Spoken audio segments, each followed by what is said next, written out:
So today I wanted to record a video in which I talk about how I'm tired, right? And I'm not necessarily tired of HSR itself, but I simply find it less enjoyable to theorize about, strength of characters, team comps, and all that because of Annie characters, right? As you guys know, I have been someone who has been aware of the Annie character shilling, and am actually someone who's made multiple videos on this topic already. However, Cassie is probably the worst case of anniversary character shilling we have seen in the history of the game, and it simply makes, theory crafting, talking about the strength of characters, so on and so on, boring, right? It unfortunately makes it incredibly boring because now that the strongest character of a version is always going to be the anniversary character. And it doesn't make the game as fun as it once was to talk about, right? As you guys may know, my main reason for playing HSR is, of course, endgame and the characters, but the main reason is the leaks, the community around it, being able to talk, theorize. That's what I've built my channel completely off of, right? Just theorizing character strength, their kits, so on and so on. And it just becomes somehow worse every time a new version comes out. It becomes worse, and it's not like I hate the anniversary characters themselves, right? Acheron and Cassie are two of my favorite characters in the entirety of HSR, and I have been glazing Yai Sakura and how much I want to get her for my main account, and she was recently confirmed by a leaker to run on the Annie, right? It's just that I don't like this shilling, and it's not only from one side of, it doesn't matter what DPS I pull, it'll always be weaker than this one.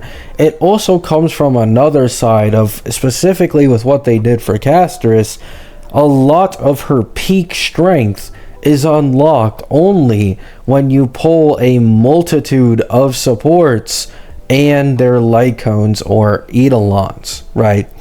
And so if you're not a Cassie main, Cassie getting all this special treatment, if you were, able to afford her teammates and blah, blah, blah, if you went for her, it feels like shit because the favoritism just sucks, right? But at the same time, personally, I have an E2S1 Cassie and a Hyacine. I'm kind of tired of having to continuously invest in this character for her to actually reach her full potential, right? Like, Cassie came out in 3.2, so within 5 patches to 3.7, she got Hyacine, Evernight, and Cyrene, right? And you need to kind of include light cones these days, especially when it comes to Cassie, because she doesn't have all that great of alternatives. It's really, really hard keeping up with a full team for a character, and then it's annoying looking in from the outside that Cassie is getting all this shilling to make her last longer and be the peak, while other characters don't get the same treatment, and some just don't get any treatment at all, like My Day. My Day is the only Amphorius DPS without a single support that is kind of targeted towards his kit in the slightest, right? Hyacine is the closest we've been able to get, and she's still anti-synergistic with My Day. The only reason she can be best in slot is because of her just being so generally strong in terms of damage. The same reason why Sunday and Tribby are best in slot for My Day, but none of these characters really target anything in My Day's kit and suddenly makes it better. For example, Hyacine gives My Day a max HP increase when the guy doesn't want to go beyond 8,000 HP AoE, because if he does, then it's gonna make him take longer to achieve his God Slayers, right? Alongside this, she as well has AoE healing. Her AoE healing is solid, but that's the problem. My Day only cares about his own healing, so AoE healing is completely wasted, and then My Day's on half HP half the time in a team with Hyacine as the sustain, unless you have her E1. It feels like such a scam. The way they treated My Day is basically the exact same way they treated Blade in version 1, and it just fucking rubs me the wrong way, right? Now, I'm not someone who has the Hoyo hates males agenda. I think they actually do make males pretty balanced and strong. However, the problem I have with Hoyo is that while males will be balanced and strong, and Phanon was technically power creep over Cassie by a pretty small amount, they will break the rules, break the ceiling, the norms of the game for a specific woman shield unit. And I've already been open about this. I don't think HSR will ever have a male DPS as their main push Annie unit, because they just want to sell as much as possible, and so they're always going to go with the safe bet by putting some waifu in there instead, right?